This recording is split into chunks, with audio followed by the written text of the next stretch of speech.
Yes. So in today's lecture, we will just see how to find out the dimensions of the more physical quantities, which will indirectly depend on these fundamental quantities. तो बहुत दूर दूर के quantities, मतलब जैसे कि electrostatics के अंदर जैसे पोटेंशियल डिफरेंस या चार्ज या रेजिस्टेंस, इनके डायमेंशंस कैसे निकालने होते हैं, तो वो हम अभी यहाँ पे ट्राई करेंगे. ठीक है. तो सबसे पहले हम देखेंगे how to find out the dimensions of charge. Okay. Charge जिसका हमको फॉर्मूला पता है already. Charge is defined as the current into time. Correct है. तो current multiplied by time gives us the charge. So in symbolic form we can say current Q is equal to I into T. ये symbolic form में हो गया, लेकिन ये formula है. Okay. Dimension नहीं है. डायमेंशंस के लिए हमको ये स्क्वायर ब्रैकेट लगाना पड़ेगा, जिसमें डायमेंशन ऑफ करंट और डायमेंशन ऑफ टाइम मल्टीप्लाई करना पड़ेगा, तब जाके हमको डायमेंशंस ऑफ चार्ज मिलेगा.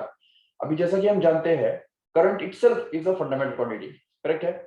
सो since the current is fundamental quantity, the dimensions of current will be simply I1, and coincidentally the current is also denoted by I, and the dimension of current is also denoted by the same symbol, that is I.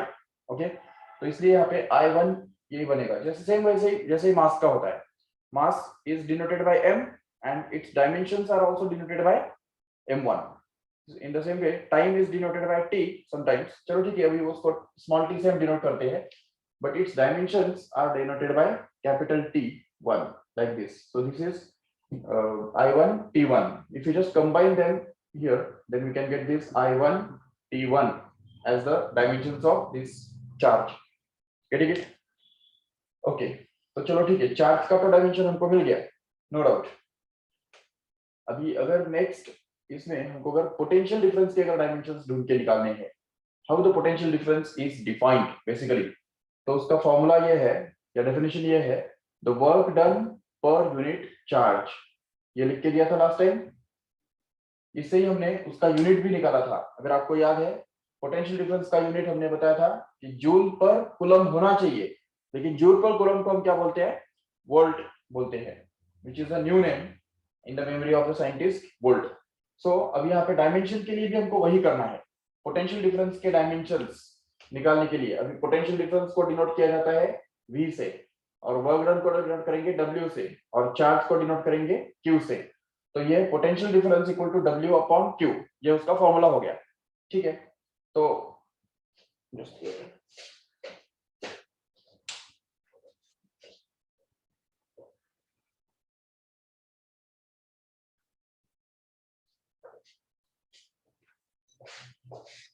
Yes. तो work done का dimension और charge का dimension जब हम divide करेंगे, तब जाके हमको इस पोटेंशियल डिफरेंस का डायमेंशन मिलेगा, जिसमें अब देखो वर्क डन का डायमेंशन और चार्ज का डायमेंशन डिवाइड करना जरूरी है. अब देखो वर्क डन का डायमेंशन तो हमको ऑलरेडी पता है, कल ही हमने ऑलरेडी निकाल के रखा है. वर्क डन के डायमेंशंस होते हैं M1 L2 T-2, जो कि अभी भी हमने बताया. और Q जो है, इसका ये डायमेंशन जो है, तो वो हम एज इट इज कॉपी करेंगे यहाँ पे, जिससे हमको मिल जाएगा ये I1 एंड T1. ओके.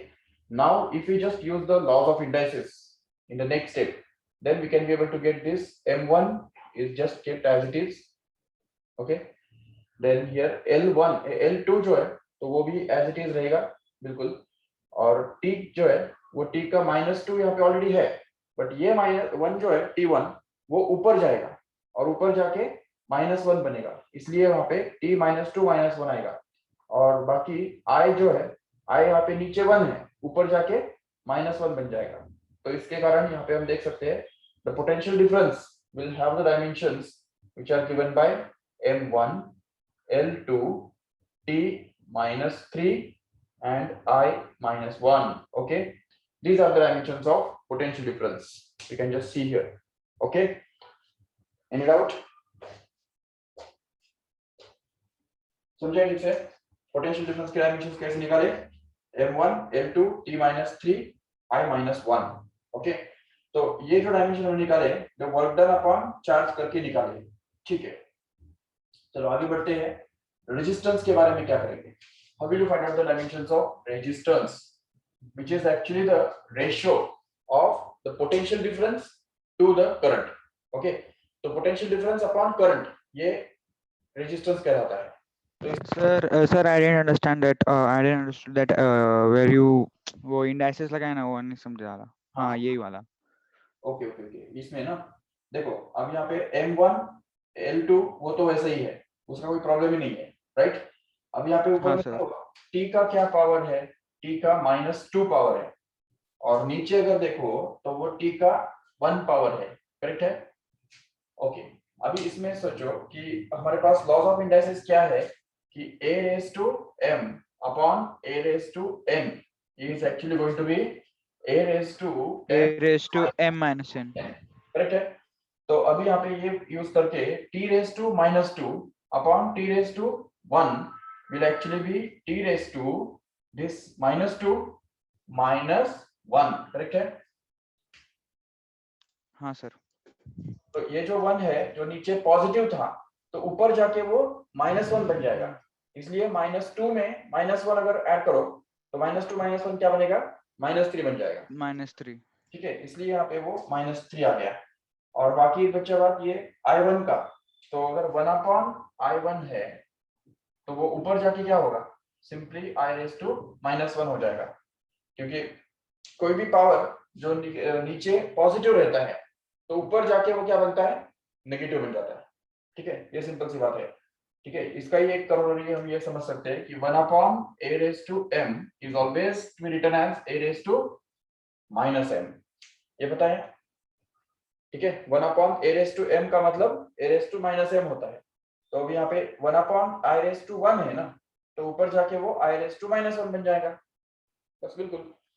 तो इट इज दैट सिंपल. सो चलो ठीक है, तो ये हमने किया पोटेंशियल डिफरेंस का. अभी हमको करना है रेजिस्टेंस के बारे में. ठीक है, तो रेजिस्टेंस का अगर देखेंगे तो डेफिनेशन ही ये है, it is defined as the potential difference upon current. So in order to find out the dimensions of resistance we will have to divide the dimensions of potential difference by the dimensions of current actually. तो potential difference के dimensions ये पूरा जो उठा के वहां पे रख दो, बाकी कुछ भी नहीं करना है हमको. ठीक है, बिल्कुल पोटेंशियल डिफरेंस के डायमेंशंस यहाँ पे हमको एज इट इज पुट करने हैं, जो कि हमारे पास है. देखो m1 l2, here it is m1 l2 and t minus 3 I minus 1. okay, so this is t minus 3 and I minus 1. okay, तो v का डायमेंशन हमने एज इट इज रख दिया. ठीक है, but what about the dimensions of current, वो तो fundamental quantity है, तो फंडामेंटल क्वांटिटी के डायमेंशंस तो वही रहेंगे नहीं, I1 ही रहेगा जरूर. तो वो अगर ऊपर चला जाएगा तो फिर क्या होगा, अब देखो फिर से केयरफुल रहना है हमको. ठीक है, इसको केयरफुली करना है. m1 will be kept as it is, l2 as it is, t minus 3 as it is, and यहाँ पे I के पावर में क्या आएगा, -1 तो ऑलरेडी है. ठीक है, ये 1 ऊपर जाके -1 बनेगा. ठीक है, again according to the laws of indices, and we can just have this as -1 -1, and hence in the next step we can just be able to get m1 l2 t minus 3 and I minus 2. That's all. These are the dimensions of resistance. We can just see here. Getting this? Sanjay, ठीक से? Yes sir. Yes. अभी let us try to find out the dimensions of specific heat, which we have discussed last time, which is to be defined as the amount of heat. अच्छा, अभी Q तो charge के लिए reserved है, तो heat के लिए हम H यूज करेंगे. ठीक है, amount of heat absorbed by unit mass of a substance to raise its temperature through 1 degree Celsius. ठीक है, डेल्टा T, ये हो गया हमारा स्पेसिफिक हीट का डेफिनेशन. ओके, तो डेफिनेशन से हमको डायमेंशन निकालने आना चाहिए. अभी स्पेसिफिक हीट का डायमेंशन होगा हीट का डायमेंशन अपॉन मास का डायमेंशन इनटू ये चेंज इन टेम्परेचर का डायमेंशंस. ओके, अभी इसका नेक्स्ट स्टेप में देखो क्या होगा. तो हीट का जो डायमेंशन है, अभी heat is a energy, correct है, heat is a one form of energy, and energy and work done in दोनों के डायमेंशन सेम ही होते हैं. अगर आपको चाहिए तो एनर्जी के डायमेंशन हम सेपरेट निकाल भी सकते हैं. ठीक है, क्योंकि हीट एक एनर्जी है, तो एनर्जी एनर्जी है, जो चाहे हीट हो या चाहे साउंड एनर्जी हो, लाइट एनर्जी हो, मैकेनिकल एनर्जी हो या पोटेंशियल एनर्जी हो या काइनेटिक एनर्जी हो, सभी जो एनर्जी के जो क्वांटिटीज है, एनर्जी नाम का जो क्वांटिटी है उसका डायमेंशन हमेशा सेम ही रहने वाला है, वो कभी चेंज नहीं होने वाला। अगर चाहिए तो हम ये हीट का जो डायमेंशन है वो सेपरेट निकालने के लिए ट्राई करेंगे, ठीक है। Let us do it here. दिखाई दे रहा है आपको? यस। तो जैसा कि हम जानते हैं energy is of two types, one is the kinetic energy and second is potential energy. Potential energy. So let us try to find out the dimensions of kinetic energy using its formula, which is very famous, that is half mv square. Correct है? ये energy का formula है kinetic energy का। अच्छा, अभी इसमें dimensions निकालने के लिए क्या करना होगा? तो काइनेटिक एनर्जी के डायमेंशंस बन जाएंगे ये हाफ का डायमेंशन, फिर m का डायमेंशन और v स्क्वायर का डायमेंशन। करेक्ट है? यस, सभी का डायमेंशन हाँ, हमको निकालने पड़ेंगे। लेकिन जैसा कि हमको पता है ऑलरेडी कि half is a pure number, है कि नहीं? हाफ इज अ नंबर, तो नंबर का ना तो यूनिट होता है ना ही डायमेंशन होता है। नंबर इज अ नंबर, उसको कोई यूनिट नहीं होता है और उसको कोई डायमेंशंस भी नहीं होते हैं। तो इसलिए यहाँ पे हाफ जो है it is going to be dimensionless constant, and that's why we can just denote it by, means इसको भूल जाना है, उसका उसको कोई काम ही नहीं यहाँ पे। हाफ का डायमेंशन कुछ भी नहीं है, तो जस्ट उसको स्किप करो, डायरेक्ट मास का डायमेंशन ले लो जो कि हमको पता है already, it is m1। Okay, and velocity का स्क्वायर का डायमेंशन, मतलब ही वेलोसिटी का डायमेंशन लेके हमको स्क्वायर करना है, स्क्वायर। तो इसलिए यहाँ पे अगर हम लिखेंगे तो वेलोसिटी का डायमेंशन तुमको पता है ऑलरेडी, L1 t-1 होता है, लर्न किया है ना कल, और उसका हमको स्क्वायर करना है, ठीक है। अगर हम ये वर्कआउट करेंगे तो हमको मिलेगा, देखो m1 which is kept as it is and here L1 का स्क्वायर। अभी यहाँ पे फिर से हमको लॉज ऑफ इंडाइसेस यूज करने हैं, ठीक है। लॉज ऑफ इंडाइसेस क्या कहता है? Laws of indices a raised to m the whole raised to n is always equal to a raised to mn, correct है? तो अगर ये बात यूज करेंगे तो देखो यहाँ पे l का पहले पावर कौन सा है? 1 है, और उसके बाद उस पूरे ब्रैकेट का स्क्वायर भी तो है ना, तो इसलिए l का अगर हम पहले 1 पावर करेंगे और फिर 2 पावर करेंगे तो एक्चुअली हम 1 into 2 करने वाले हैं। तो अगर 1 into 2 करेंगे तो क्या होगा? 2 ही आ जाएगा। One. यहाँ पे L हाँ, 2. 2 बन गया, ठीक है। और T का भी वैसे ही करना है, देखो T का पहले पावर -1 है और उसका स्क्वायर भी हमको करना है। तो अभी इसमें क्या होगा? देखो, according to this rule we can just have this as T raised to -1 into 2 which will be actually T raised to -2 actually. कोई बच्चे जो है वो गलती से ऐसा करते हैं कि ये -1 का स्क्वायर कर लेते हैं और -1 का स्क्वायर करके समझते हैं कि वो +1 हो जाएगा और वो t1 हो जाएगा, ऐसा समझते हैं। That is wrong actually, that is a misconception, we are not to do like that. So here a raised to m raised to n is equal to a raised to mn। इस formula के accordingly यहाँ पे t raised to -1 का square t raised to -2 आएगा, इसलिए यहाँ पे हमको t raised to -2 जोड़ना होगा। That's it, these are the dimensions of kinetic energy। देखो कितना सिंपल है। In the same way we can just have the dimensions of potential energy also। So if you just want to find out the dimensions of potential energy, then we need the formula। Do you know what is the formula for potential energy? You must have been seen it in the 10th standard or 9th standard। Yes, what is the formula for potential energy?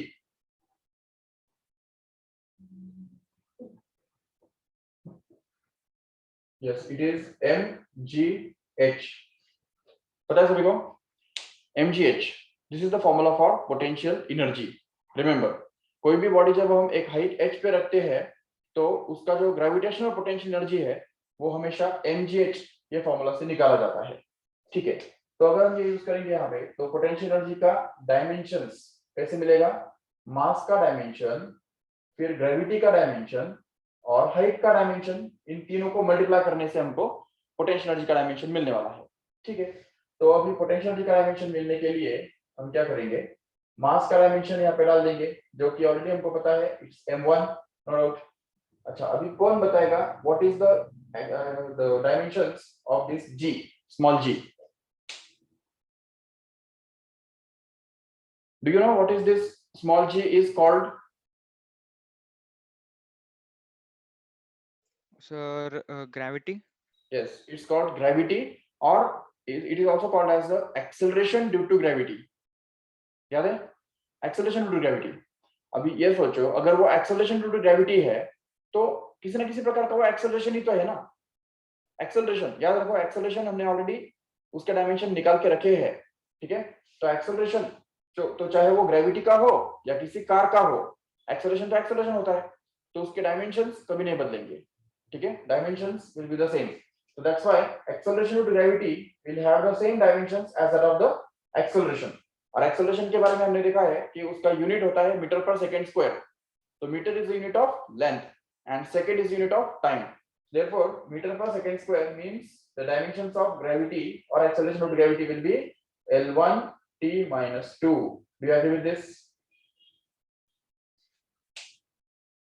ठीक है, ये समझा सबको ठीक है? How the dimensions of gravity comes out to be L1 t minus 2? Because it is a special type of acceleration which is produced by gravity, means which is produced by the gravitational pull of earth.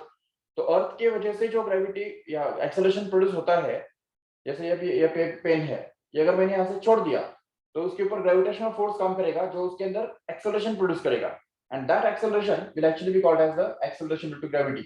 तो मतलब normal acceleration और acceleration due to gravity में इतना ही फर्क है कि gravity का जो एक्सेलरेशन है वो अर्थ की वजह से प्रोड्यूस किया जाता है, बाकी एक्सेलरेशन तो एक्सेलरेशन ही है, इसलिए उसका जो डायमेंशन है वो वही रहेगा जो एक्सेलरेशन का हुआ करता है, that is L1 t minus 2. And then we can just have the dimensions of height. अच्छा, अभी कौन बताएगा what is the dimensions of height?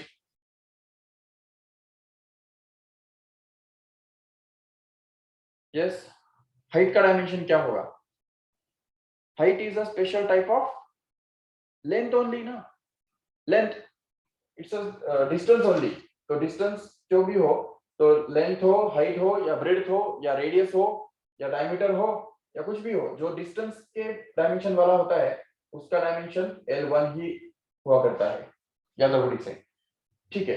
अभी इसमें अगर हम इसको कंबाइन करेंगे तो क्या होगा देखो, तो यहाँ पे M1 तो वैसे ही रहेगा नो डाउट, बट यहाँ पे L1 दो बार आ गया है कि नहीं. तो यहाँ पे according to the laws of indices we can just have this L1 plus 1, okay, 1 plus 1, क्योंकि यहाँ पे भी L1 है, यहाँ पे भी L1 है. बाकी t का जो -2 है वो तो अकेला है, उसको तो ऐसे ही रखना है हमको, बाकी कुछ करना ही नहीं है, बस हो गया. अभी 1 plus 1 अगर करेंगे तो 2 हो जाएगा, इसलिए उसको हम लिख देंगे simply M1 L2 t minus 2. Okay, these are going to be the dimensions of potential energy. Okay, so can't you see that these dimensions of potential energy is exactly same as the dimensions of kinetic energy here? Check. Kinetic energy का dimension क्या है? m1 l2 t minus 2. Potential energy का dimension क्या मिल रहा है? m1 l2 t minus 2. तो same ही तो हो गया कि नहीं? तो इसलिए ये देखा जाता है कि एनर्जी चाहे वो पोटेंशियल हो या चाहे काइनेटिक हो, तो energy is a energy only, तो उसके डायमेंशंस हमेशा वही रहने वाले हैं.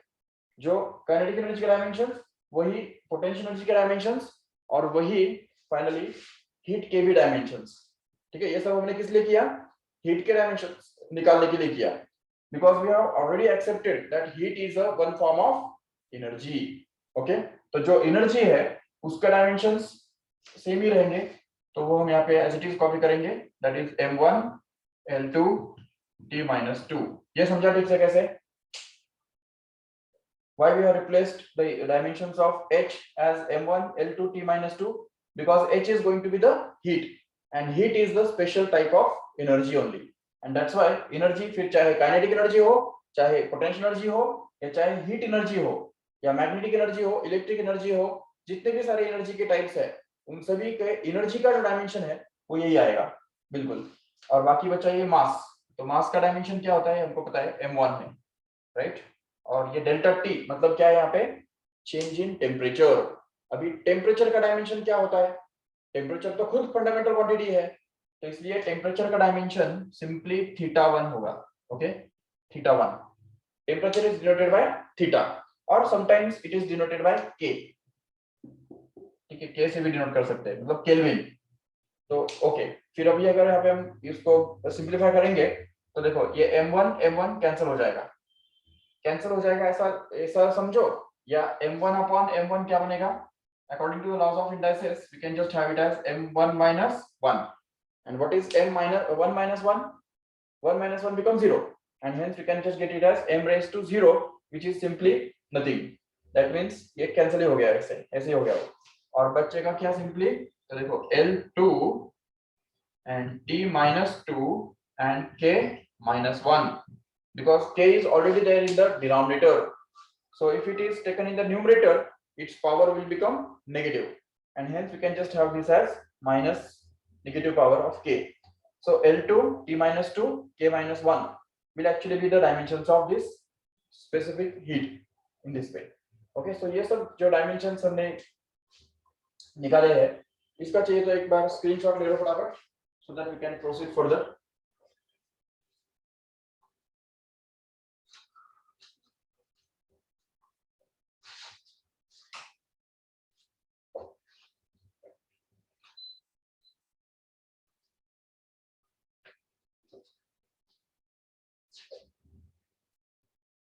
Yes, finish with this.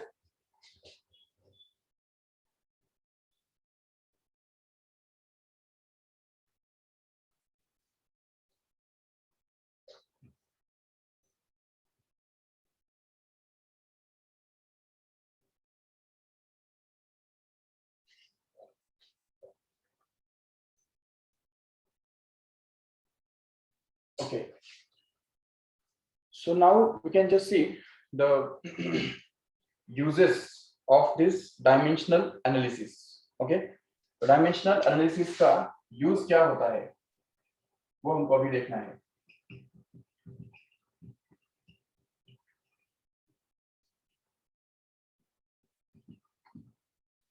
तो देखो डायमेंशंस क्यों यूज करना है हमको, उसका फायदा क्या है, तो इसके तीन फायदे हैं.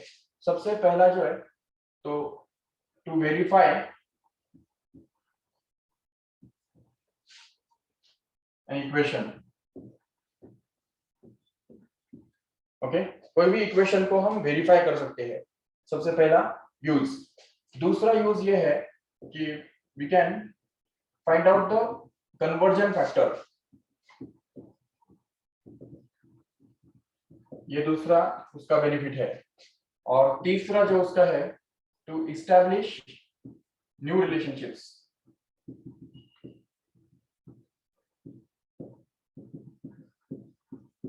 Between physical quantities obviously. Okay, तो अब देखो ये तीनों का जो है वो हम एक एक करके डिटेल में देखने वाले हैं कि exactly how they are used. Just wait. Okay, तो इस तरह से हम यहाँ पे देखने वाले हैं कि किस तरह से इनको यूज किया जाता है एक एक करके. मतलब अभी यहाँ पे सबसे पहले हम इसका ये जो फर्स्ट यूज जो है वो डिटेल में देखेंगे. ठीक है, how this dimensions, method of dimensions is used to verify an equation in physics. तो फिजिक्स के अंदर बहुत सारे इक्वेशंस है, हमको ऑलरेडी पता है कितने भी सारे इतने सारे इक्वेशंस है. तो इसमें से कोई भी इक्वेशन हम चेक कर सकते हैं कि क्या वो सचमुच करेक्ट है या नहीं. ठीक है, जैसे for example you can just have the first kinematical equation v is equal to u plus at. Okay, ये सपोज एक इक्वेशन है, इसको हमको चेक करना है कि ये सचमुच करेक्ट है कि नहीं. तो कैसे चेक करेंगे? There is a principle which is called as the principle of homogeneity. Remember, what does this principle of homogeneity tells us? It tells us simply that the dimensions of LHS is same as the dimensions of RHS, which is logical. ठीक है ना, ये simple logic पे based है कि अगर दो मतलब कोई भी इक्वेशन अगर है फिजिक्स के अंदर, अगर कोई भी इक्वेशन ट्रू है, ठीक है, वेल एस्टैब्लिश्ड है, प्रूव किया हुआ है, तो उसका मतलब वो इक्वेशन का LHS का जो डायमेंशन है वो RHS के डायमेंशंस के साथ मैच होना चाहिए. सोचो अगर कोई इक्वेशन ऐसा हो जिसमें LHS के डायमेंशंस कुछ और ही आ रहे हैं और RHS के डायमेंशंस कुछ और ही आ रहे हैं, तो इसका मतलब वो इक्वेशन करेक्ट हो ही नहीं सकता है. तो सिर्फ डायमेंशनल बेसिस पे हम उस इक्वेशन को रिजेक्ट कर सकते हैं. हम ये समझ सकते हैं कि that equation can not be true in physics just because it doesn't satisfy the principle of homogeneity, which tells us simply that the dimensions of LHS is going to be same as the dimensions of RHS. Let us check this equation for correctness. whether it is true or false in physics. अब ये तो हमको पता है already, it is the first kinematic equation, तो वो तो already true है, हमको ऑलरेडी पता है. But let us assume that we don't know whether it is true or not, and we'll just try to check it on the basis of dimensions. तो अगर ये इक्वेशन ट्रू है तो क्या होना चाहिए? LHS के डायमेंशंस और RHS के डायमेंशंस सेम होने चाहिए, है कि नहीं? Let us check whether they come to be same or not. अब देखो LHS के डायमेंशंस क्या है? LHS में एक ही टर्म है, वो वेलोसिटी है, फाइनल वेलोसिटी उसको हम बोलते हैं, ठीक है? तो इसलिए वेलोसिटी के जो डायमेंशंस है वो तो हमको ऑलरेडी पता है, L1 T-1 होता है, तो वो हमने प्रूव कर दिया, मतलब LHS का तो हमको डायमेंशन मिल गया. Let us call it as equation number 1. Okay, and let us try to find out the dimensions of RHS at the same time. Okay, अभी RHS में देखो कौन कौन है, तो ये दो टर्म्स है, तो इनका दोनों का डायमेंशंस उनको निकालना है, ठीक है? तो अभी देखो U का डायमेंशन क्या होता है? U का डायमेंशन और AT का डायमेंशन ऐड करेंगे तब जाके हमको RHS का डायमेंशन मिलने वाला है, ठीक है? U का डायमेंशन, U मतलब क्या होता है? इनिशियल वेलोसिटी होता है, पता है तुमको? ये इक्वेशन जो है फर्स्ट काइनेमेटिक इक्वेशन, इसके अंदर U मतलब क्या होता है? Initial velocity of the body, V का मतलब होता है final velocity of the body, T is going to be the time and A is nothing but the acceleration, correct है? ठीक है, तो अगर हम यहाँ पे इसको लिख देंगे तो U मतलब इनिशियल वेलोसिटी, आखिर वो है तो वेलोसिटी ना, तो भले चाहे इनिशियल हो या फाइनल हो, कोई फर्क नहीं पड़ता. Dimensions of that initial velocity is going to be same as the dimensions of velocity itself, which is L1 T minus 1. Okay, plus here we have to multiply the dimensions of acceleration and dimensions of time together. Okay, तो acceleration के dimensions क्या है हमको पता है already, acceleration का unit होता है मीटर पर सेकेंड स्क्वायर, तो इसलिए उसके dimensions आ जाएंगे L1 T minus 2. ओके, और T के dimensions क्या बनेंगे? T मतलब टाइम ना, तो टाइम तो फंडामेंटल क्वांटिटी है, उसका डायमेंशन तो T1 ही रहने वाला है, तो इसलिए यहाँ पे आएगा T1. ओके, अभी इसमें अगर ये हम इसमें तो कुछ करने जाए लायक है नहीं फर्स्ट टर्म के अंदर, बट सेकंड टर्म के अंदर हम मल्टीप्लिकेशन कर सकते हैं, यहाँ पे लॉज ऑफ इंडाइसेस यूज कर सकते हैं. देखो T-2 एंड T1 ऐड करके, मतलब मल्टीप्लाई होने के बाद इनके पावर्स ऐड हो जाएंगे, और क्या मिलेगा नेक्स्ट स्टेप में? तो देखो L1 T minus 2 plus 1. What is minus 2 plus 1? It's minus 1, and therefore we can -1. get this as L1 T minus 1 plus, here it is L1 T minus 1 again. Okay, now just recall here that when the two quantities are added, their units are never added. जैसे देखो, अगर suppose हमारे पास एक ऐसा एक equation है कि m is equal to m1 plus m2, जिसमें समझो m1 जो है वो 5 किलोग्राम दिया हुआ है और m2 जो है वो 3 किलोग्राम दिया हुआ है, तो इनका एडिशन कितना आएगा? जरूर 8 किलोग्राम आएगा, है कि नहीं? तो अब ये 8 किलोग्राम जो है, तो इसका मतलब क्या हुआ कि जो यूनिट है, ये पहले क्वांटिटी का यूनिट क्या था? किलोग्राम था, सेकेंड क्वांटिटी का यूनिट किलोग्राम ही था, तो जो इनका एडिशन मिला, तो इस एडिशन का यूनिट क्या रहेगा? किलोग्राम ही रहेगा, ना कि किलोग्राम स्क्वायर बन जाएगा. ऐसा नहीं ये किलोग्राम प्लस किलोग्राम मतलब 2 किलोग्राम बनेगा, नहीं, या किलोग्राम स्क्वायर बनेगा, बिल्कुल नहीं. Kilogram plus kilogram will remain kilogram only. In the same way here dimensions का भी वैसा ही है. Dimensions L1 minus 2, sorry, L1 T minus 1 plus L1 T minus 1 will become same, that is L1 T minus 1 only.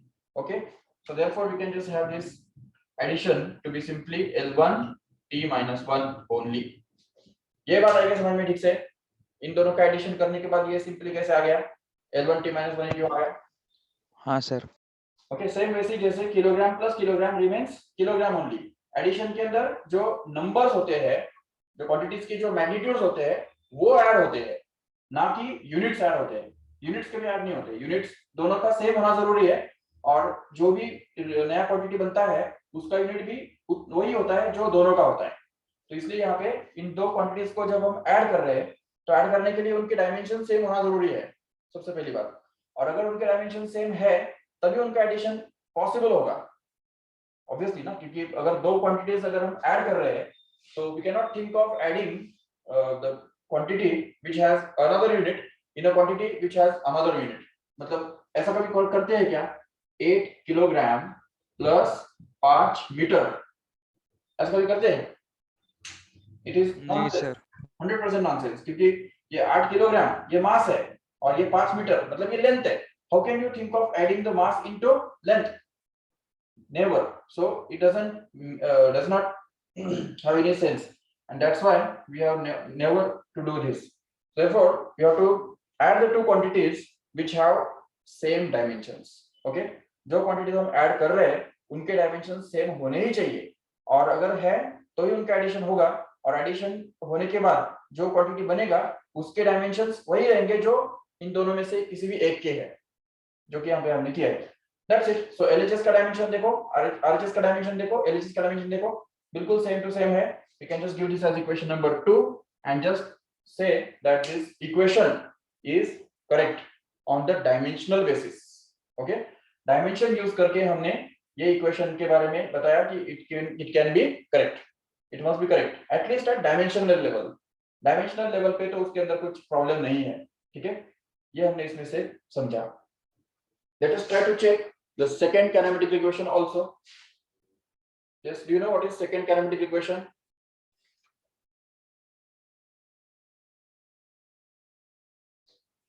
It is S is equal to ut plus half at square. याद है? ये हमने already 9th में या हाँ 9th में शायद किया है. ओके, तो इसको अगर हमको चेक करना है तो अभी इसमें याद रखो ठीक से, ये S मतलब क्या होता है? Distance. Okay, distance travelled by the body. U मतलब क्या होता है फिर से? Initial velocity. T means time. A means acceleration. T is again time. Okay, so let us try to find out the dimensions of LHS first. Okay, LHS में एक ही quantity है, that is distance, और उसका भी dimension हमको पता है, it is a fundamental quantity only. तो fundamental quantity होने के कारण उसका dimension simply L1 बन जाएगा, no problem. Then again we can just try to find out the dimensions of RHS now. Okay, तो RHS का अगर डायमेंशन निकालने के लिए ट्राई करते हैं तो RHS में तो दो क्वांटिटीज है, मतलब दो टर्म्स है, ठीक है? तो इसलिए हम दोनों का टर्म्स का हमको डायमेंशन निकाल के एडिशन करना पड़ेगा. तो यहाँ पे हमने एज इट इज लिख दिया उसको ut plus half at square. Remember this is equation number 1. Okay, now in order to find out the dimensions of RHS, we'll just separate the dimensions and find out the dimensions of the first term and second term and just add them separately. But addition के लिए condition क्या है? दोनों के dimension same होने चाहिए. और addition करना कैसे है? दोनों में से किसी का भी एक का dimension उठा के आंसर में डाल देना है, खत्म. तो अभी यहाँ पे अगर हम करेंगे इसको तो u मतलब क्या है? इनिशियल वेलोसिटी है कि नहीं? तो इनिशियल वेलोसिटी का डायमेंशन क्या होता है? वो हमको पता है L1 t-1 होता है. ओके, अभी t मतलब क्या है? टाइम ना. तो टाइम का डायमेंशन क्या होता है? वो तो फंडामेंटल क्वांटिटी है, इसलिए वो t1 आ जाएगा यहाँ पे. ठीक है, अभी आगे चल के प्लस, अभी हाफ का तो कोई डायमेंशन है नहीं. Half is a number, it's a pure number, it doesn't have any unit, neither have a dimension. Okay, तो हाफ को डायरेक्ट भूल जाओ. और a का जो डायमेंशन है, a मतलब ये क्या है यहाँ पे? एक्सेलरेशन. तो एक्सेलरेशन का डायमेंशन होता है L1 t-2. Okay, and t square, अभी t मतलब time, time is a fundamental quantity, तो टाइम का स्क्वायर का डायमेंशन क्या होगा? ऑब्वियसली t2 होगा, और क्या होगा? तो इसलिए ये t2 बन गया यहाँ पे. ठीक है, अभी नेक्स्ट स्टेप में अगर हम देखेंगे यहाँ पे तो पता चलेगा ये मल्टीप्लाई करने के बाद क्या होगा. सोचो एक बार ठीक से, L1 एंड t के पावर में क्या आएगा? -1 + 1. Just wait a minute.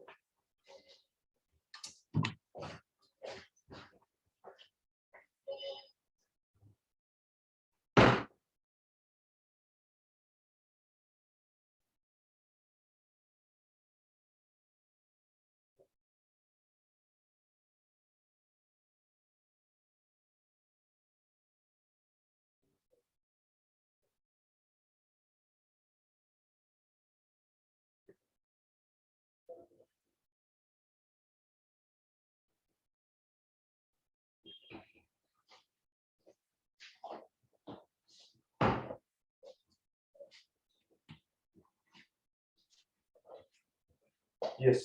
Okay, so t -1 + 1. They actually become t0, okay, in the next step. But here plus, again here you can just see L1 kept as it is, and what will happen here is t के power में क्या आएगा देखो, -2 + 2, which will again become 0 actually. Okay, so in the next step we can just have this as L1 and t0, okay, plus here it will be again L1 and t0, correct है. But t0 जो है वो लिखा या नहीं लिखा एक बराबर है, क्योंकि t raised to 0, anything raised to 0 is only 1, you know already. So t raised to 0 will be 1, and 1 से मल्टीप्लाई किया नहीं किया कोई फर्क नहीं पड़ता, और इसलिए यहाँ पे सिंपली बचा रहेगा L1, ओके, प्लस यहाँ पे भी फिर से वही बचा रहेगा, L1 ही बचा रहेगा, करेक्ट है. L1 sir. Yes, now L1 plus L1.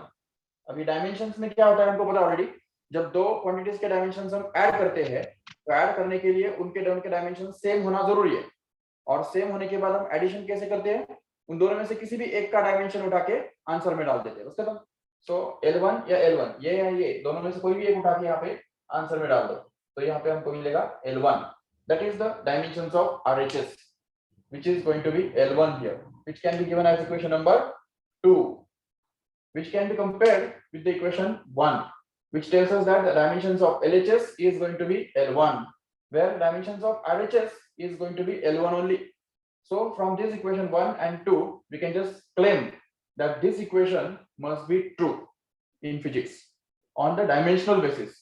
Obviously, we already know that this equation is already true. It is already proved in the 9th standard as a second kinematical equation. It is very important equation.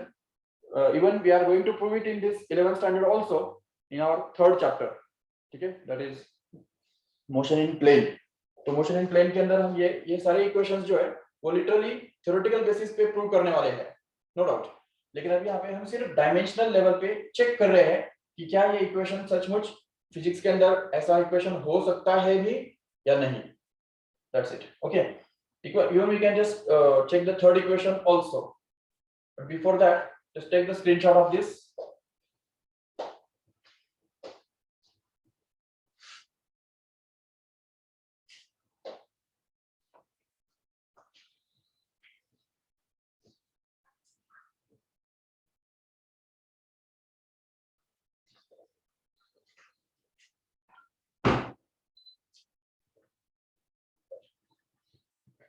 Yes, okay, so let us proceed further. Let us check some more equations dimensionally so that we can just have a better hand.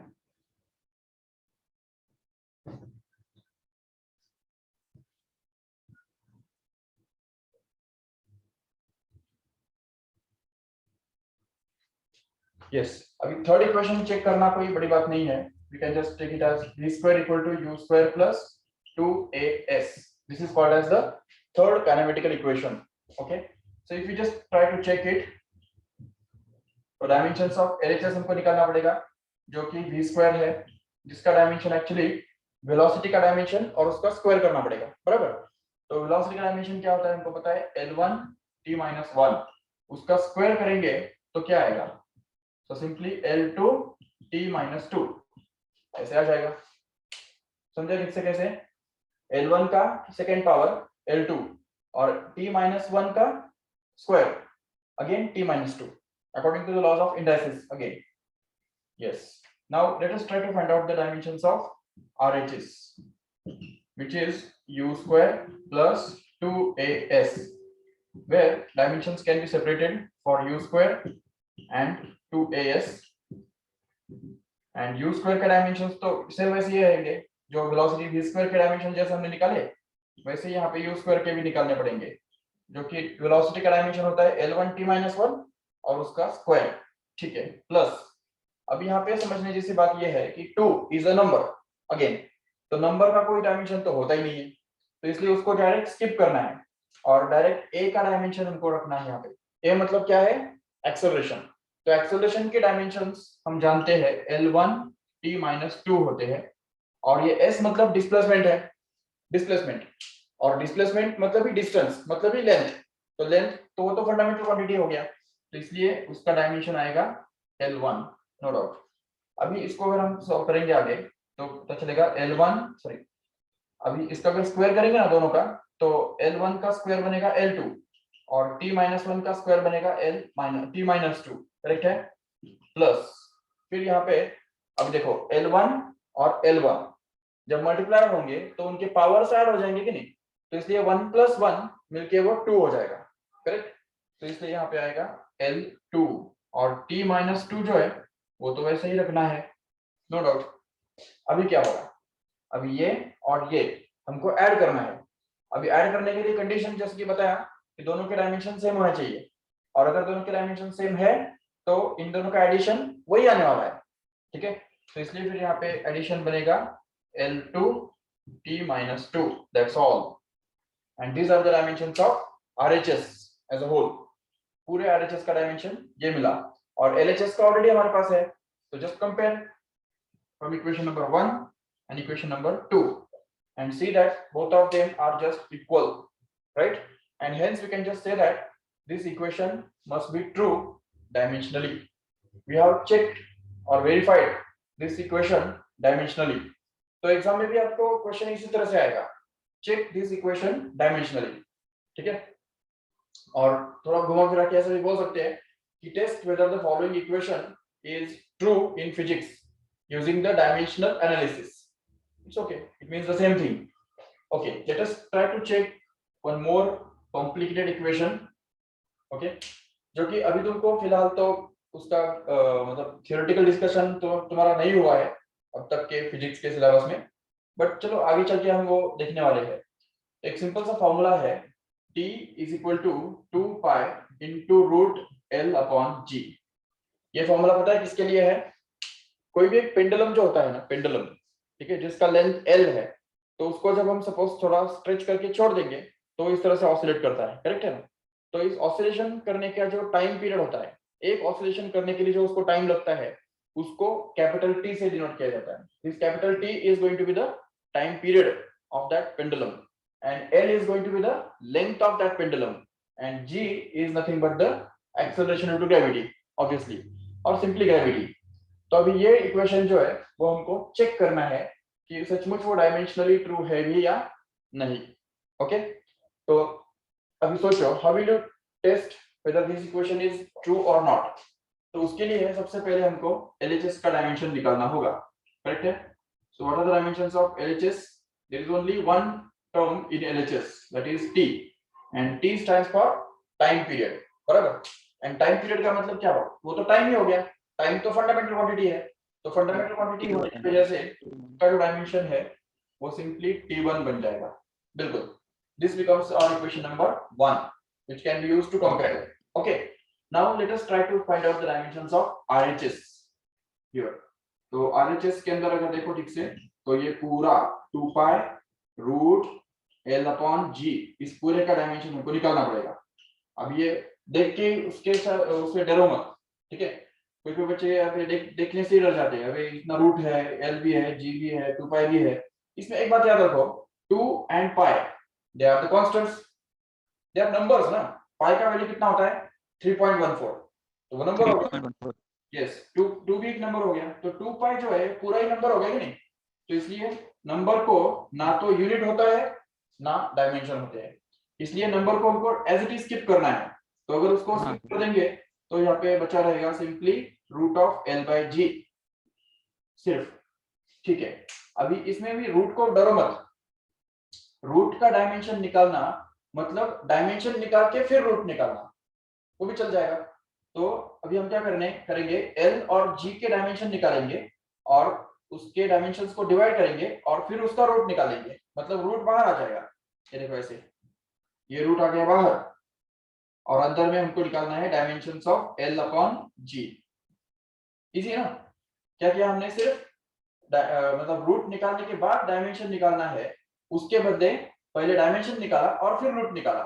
It's okay, वो तो कर सकते हैं आराम से, no problem. अभी इसको अगर हम सॉल्व करेंगे आगे, तो रूट निकालना है हमको इन दोनों के डायमेंशंस का रेशियो का। अभी रेशियो का डायमेंशन मतलब क्या होता है, L का डायमेंशन अपॉन G का डायमेंशन, और उसका फिर रूट निकालना है, तो वो तो बाद में निकालेंगे। लेकिन अभी यहाँ पे हमको ये सोचना है कि what are the dimensions of L. उसके लिए ये सोचो एल रिप्रेजेंट क्या करता है, लेंथ ऑफ पेंडुलम। अभी लेंथ तो खुद ही फंडामेंटल क्वांटिटी है, तो फंडामेंटल क्वांटिटी का डायमेंशन तो L1 ही रहेगा। और G जैसा कि हमने अभी देखा, it is called as acceleration due to gravity, correct है, एक्सेलरेशन ड्यू टू ग्रेविटी। तो एक्सेलरेशन ड्यू टू ग्रेविटी हो या एक्सेलरेशन ऑफ एनी कार हो, एक्सेलरेशन कोई भी चीज का हो, तो भी एक्सेलरेशन उसका डायमेंशन तो वही रहने वाला है जो नॉर्मल हमारा एक्सेलरेशन का होता है, जो हमने ऑलरेडी कल के लेक्चर में डिराइव करके रखा था। पता है आपको क्या डायमेंशन एक्सेलरेशन के, बताओ प्रॉफिट। लेंथ का तो L1 आ जाएगा, नो डाउट, लेकिन एक्सेलरेशन का डायमेंशन जो है वो उसके उसके यूनिट से भी मिलता है। देखो यूनिट क्या है उसका, मीटर पर सेकंड स्क्वायर, वो तो लर्न करके रखो ठीक से। तो अगर एक्सेलरेशन का डायमेंशन मीटर पर सेकंड स्क्वायर है, तो metre is the unit of length, so it will be L1। और second square, second is the unit of time, but it is in the denominator and also it's squared, तो ऊपर जाके क्या बनेगा वो t⁻² बनेगा। Okay, L1 t⁻², these are the dimensions of acceleration, get it? Okay, अभी इसको अगर हम सिंपलीफाई करेंगे आगे तो क्या होगा, देखो यहाँ पे आगे करेंगे उसको, तो देखो रूट में आएगा डायमेंशंस ऑफ, अभी इसमें सिमिलर क्वांटिटीज कौन से है, L है कि नहीं, L1 है, तो इसलिए L के पावर में क्या आएगा 1 - 1 according to the law of indices, 1 - 1, correct है। और ये t-2 जो है वो ऊपर चला जाएगा, ऊपर, और उसका पावर जो है जो ऑलरेडी निगेटिव है ऊपर जाके पॉजिटिव बन जाएगा, तो इसलिए यहाँ पे आ जाएगा t2। ओके, ये स्टेप समझा ठीक से, चेक। L कॉमन है, तो L के पावर में क्या आएगा 1 - 1, और इधर t-2 ऑलरेडी नीचे निगेटिव था, तो ऊपर जाके क्या बनेगा उसका पावर पॉजिटिव बन जाएगा, तो इसलिए वो t+2 बन जाएगा। ओके, अब यहाँ पे तो चलो 1 1 कैंसिल हो जाएगा और L⁻0 आ जाएगा, जो कि नहीं लिखा तो भी चलेगा, है कि नहीं, ये चलो लिख देंगे नेक्स्ट स्टेप में। तो यहाँ पे आएगा square root of dimensions of L⁻0 and t²। Okay, but L⁻0 नहीं लिखा तो भी चलता है, इसलिए नेक्स्ट स्टेप में सिर्फ t² बचा रहेगा। ओके, ये t² बचा रहेगा। अभी रूट में अगर t² है तो क्या आएगा उसका आंसर, t का स्क्वायर करो और फिर रूट निकालो, तो वो तो t आएगा ना फिर, क्योंकि रूट और स्क्वायर कैंसिल हो जाएगा, है कि नहीं। तो इसलिए यहाँ पे ये स्क्वायर और स्क्वायर रूट कैंसिल होने से हमको मिलेगा सिंपली t, मतलब t1, okay, which is going to be the dimensions of RHS जो हमको चाहिए था, और वो तो LHS की डायमेंशन के बराबर आप मिल गया। ये देखो LHS का डायमेंशन कितना है t1 और RHS का कितना मिला t1, so both of them are just going to be the same, that means this formula must be correct at the dimensional level। okay, तो डायमेंशनल बेसिस पे ये फॉर्मूला करेक्ट है जरूर। यस, समझा ठीक से, या कुछ डाउट है, कुछ पूछना है किसको? नहीं सर, समझ गया। ओके ठीक है, तो जस्ट टेक अ स्क्रीनशॉट।